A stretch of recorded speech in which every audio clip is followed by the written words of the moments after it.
BJP ক্ষমতায় এসছে, কি দিতে হবে? হিন্দু সমাজকে একটা উপহার দিতে হবে। দেখো, মুসলমানদের টাইট দিচ্ছি, কারণ ও কাউন্টিংয়ের দিনেও বলেছিল যে আমি শুধু হিন্দুদের ভোট পাচ্ছি, হিন্দুদের কাজ করব, মুসলমানদের জন্য কিছু করবো না। তাহলে মুসলমানদের যে মনে কতটা ঘৃণা ছিল সেইটা ওর প্রথম দিনের কার্যে বিদ্বেষী, নাকি এরা গরিব মানুষের বিরোধী? এরা পুঁজিপতিদের সরকার, এরা কর্পোরেট ওয়ার্ল্ডের সরকার।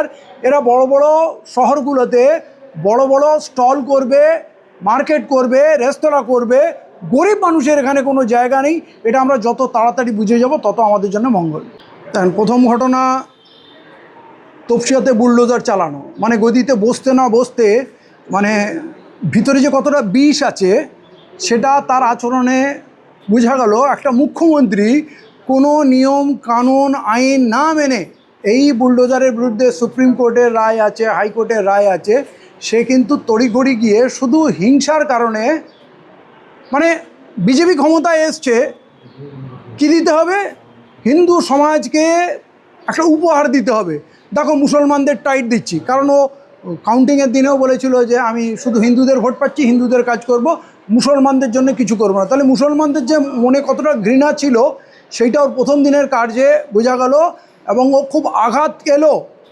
হাইকোর্টে গিয়ে এটা প্রমাণিত হলো, এবং ভিডিওতে মানুষ যা দেখেছে তো বোঝা গেল যে এই মুখ্যমন্ত্রী ফ্যাসিস্ট, মুসলিম বিরোধী এবং জনবিরোধী এবং মানবতাহীন।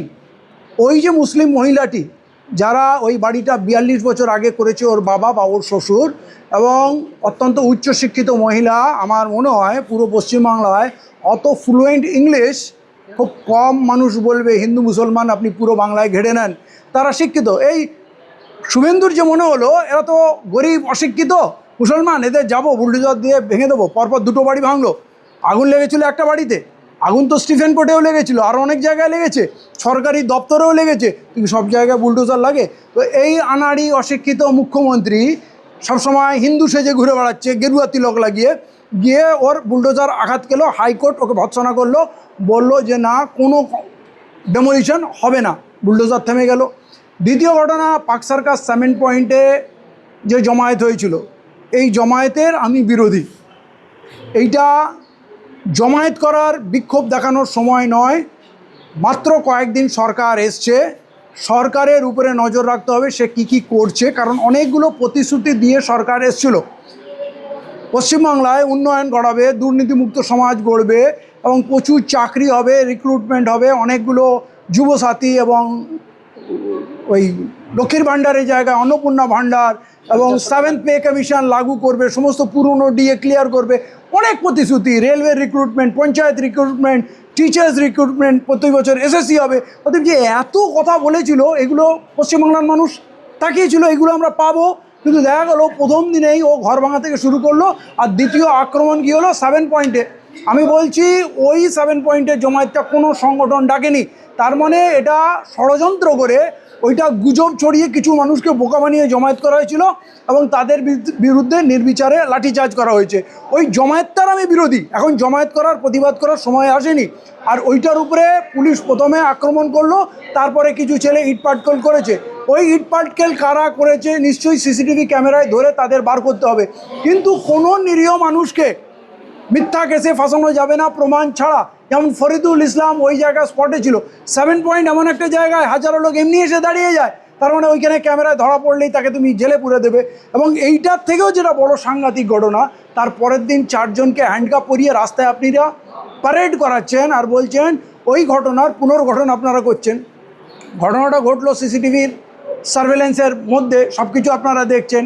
পুলিশ প্রথম থেকে ছিল, পুলিশের সামনে পুরো ঘটনা ঘটলো। তারপরে তার আবার পুনর্নির্মাণ কেন করতে হবে? কি কোনো মার্ডার কেস গোপন নির্জন জায়গায় হয়েছে, তার পুনর্গঠন করতে হচ্ছে? ওই পশ্চিমবাংলার আর কোথায় যে এত ইটপাটকেল ছুটছে? কোথায় লাঠি নিয়ে পুলিশকে আক্রমণ করছে? কোথায় মেয়েরা রামদা নিয়ে থানায় আক্রমণ করতে আসছে? কোথাও না লাঠিচার্জ হয়, না কোনো গ্রেপ্তারি হয়, না কোনো পুনর্গঠন হয়। তাহলে এই যে সবকা সাথ সবকা বিকাশের যে কথাটা, যেটা বিজেপির নেতারা বলছিল আমরা মুসলিম বিরোধী না, সবার প্রতি আইন সমানভাবে লাগু হবে, তো আমরা সেইটা দেখলাম না। তাহলে এই দ্বিতীয় দিনের যে এই প্যারেডটা করা হলো, এটা মুসলিম সমাজকে অপমানিত করার জন্যই করা হলো।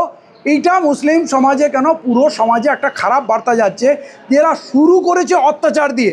আজকে যেভাবে শিয়ালদা হাওড়া স্টেশন, বর্ধমান স্টেশন, আরও স্টেশনে যেভাবে গরিব হকারদের উজাড় করে দেওয়া হচ্ছে রাতারাতি নোটিশ ছাড়া, সেখানে কিন্তু বেশিরভাগ আমার হিন্দু ভাইরা, শিডিউল কাস্ট ভাইরা, হিন্দিভাষী ভাইরা আছে। তাহলে আজকে বিচার করতে হবে, এরা কি শুধু মুসলিম বিদ্বেষী, নাকি এরা গরিব মানুষের বিরোধী? এরা পুঁজিপতিদের সরকার, এরা কর্পোরেট ওয়ার্ল্ডের সরকার। এরা বড় বড় শহরগুলোতে বড় বড় স্টল করবে, মার্কেট করবে, রেস্তোরাঁ করবে। গরিব মানুষের এখানে কোনো জায়গা নেই। এটা আমরা যত তাড়াতাড়ি বুঝে যাব তত আমাদের জন্য মঙ্গল। আপনি বলছেন যে বিভিন্ন স্টেশনে উচ্ছেদ হচ্ছে, কিন্তু শুভেন্দু অধিকারী যখন বিরোধী দলনেতা ছিলেন তিনি বলেছেন যে এই উচ্ছেদের সর্বপ্রথম বিরোধ যদি কেউ করে সেটা শুভেন্দু অধিকারী করছে, কারণ তিনি এখন মুখ্যমন্ত্রী হয়ে এর বিরুদ্ধে উনি বিরোধী করেছিলেন, তখন উনি তৃণমূলে ছিলেন, এবং বিজেপির হয়েও যখন বিরোধিতায় ছিলেন তখন তার একরকম রূপ ছিল। যেমন ইনি বলছেন জিরো টলারেন্স গভর্নমেন্ট এসছে, কিন্তু উনি নবান্ন অভিযান করে বলেছিলেন গুলি চলবে, নবান্ন আক্রমণ হবে, এবং সে রক্তক্ষয়ী আক্রমণ আমরা দেখেছিলাম। পুলিশের একজনের পা ভেঙে দিয়েছিল, মসজিদে আশ্রয় নিয়েছিল, একজনের চোখ নষ্ট হয়ে গেল, পুলিশের গাড়ি পুড়লো, এবং পুলিশকে কি বিভৎসভাবে মেরেছিল। আজকে সেই লোক জিরো টলারেন্সের কথা বলছে। তাহলে এই যে বহুরূপী, কাল পর্যন্ত গোমাংসকে তো বাটি বাটি এখন গোমাতার জন্য পাগল হয়ে যাচ্ছে, কাল পর্যন্ত বান্ডিল বান্ডিল টাকা নিয়েছে, সে এখন বলছে দুর্নীতিমুক্ত সমাজ গড়বে, নাকি দুর্নীতির বিরুদ্ধে লড়াই করবে। তাহলে এর থেকে বড় প্রহসন, अरे जार खिल्ली प्रधानमंत्री निजे ही उठिएছিল যে देखिए कैसा भोला भाला चेहरा लग रहा है, लपेट लपेट के ले रहा और टेबिल में सटा के रख रहा है और भोला भाला चेहरा। তাহলে সেই লোকটা এখন ওয়াশিং মেশিনে ধুয়ে এখন বাংলার মুখ্যমন্ত্রী হয়েছে। হেমন্ত বিশ্ব শর্মা, সেও দুর্নীতিতেই কংগ্রেসে মনে হয় সাসপেন্ড হয়েছিল, সেখান থেকে গিয়ে ও আসামের মুখ্যমন্ত্রী বিজেপির হয়ে গেল। অতএব এই বহুরূপীগুলোকে বাংলার মানুষ দেখবে, চিনবে। দেখুন, দুর্নীতিপরায়ণ লোকের কোনো জাত ধর্ম হয় না। আপনি এইটাকে হিন্দু মুসলমান এইভাবে বলতে পারেন না। সুলতান আহমেদ, ইকবাল আহমেদ থেকে সৌগত বোস থেকে আরম্ভ করে কে টাকা তোলেনি? অতএব এর মধ্যে হিন্দু মুসলমান খুঁজবেন না। যারা অসৎ দুর্নীতিপরায়ণ মানুষ, যারা লুটেরা, তারা হিন্দু মুসলমান কাউকে ছাড়বে না, তারা সবাইকেই লুটবে। সিএ আইন লাগু হয়েছে, এতে কি মুসলমানদের বেশি ক্ষতি হবে বলে মনে হয়? দেখুন, সিএ আইনে তো মুসলমানরা অ্যাপ্লাই করেনি, তাতে কোনো প্রভিশনই ছিল না। কিন্তু আমরা বারবার বলেছিলাম যারা সিএ আইনে যারা করবে তারা কিন্তু ফাঁসবে। এটা একটা ফাঁদ, যেখানে আপনি নিজে ঘোষণা দিচ্ছেন আমি অনুপ্রবেশকারী। তা আজকে কিন্তু ওই সিএ যারা অ্যাপ্লাই করেছে তারা কিন্তু এখনও লক্ষ্মী ভাণ্ডার পাচ্ছে না, বা অন্নপূর্ণা ভাণ্ডার পাচ্ছে না, এবং নাগরিকত্ব এখনও পাচ্ছে না, পেন্ডিং আছে। আর শুভেন্দু অধিকারী কালকে বললেন যে ওদের আপাতত গ্রেপ্তার করা হবে না, কিন্তু যারা সিএতে অ্যাপ্লাই করেনি তাদেরকে গ্রেপ্তার করা হবে। অতএব সিএ অ্যাপ্লাই করেনি মুসলমানরা, কিন্তু তাদের কাছে প্রচুর এদেশীয় ডকুমেন্ট আছে, তারা বাংলাদেশ, পাকিস্তান, আফগানিস্তান থেকে আসেনি। তো তাহলে তারা কেন সিএতে লাগু করবে? আর সিএতে কোনো মুসলমানের অ্যাপ্লাই করার কোনো প্রভিশনই নেই, আর প্রয়োজনও নেই। অতএব আমরা ভারতীয়, আমাদের কাছে প্রচুর ডকুমেন্ট আছে, আইনি লড়াই হবে, তাতে আমরা প্রমাণ করব। কিন্তু সিএটা যে মরণ ফাঁদ, সেইটা হিন্দু ভাইরা বুঝবে। নমশূদ্র মতুয়াদের এতে ফাঁসানো হয়েছে।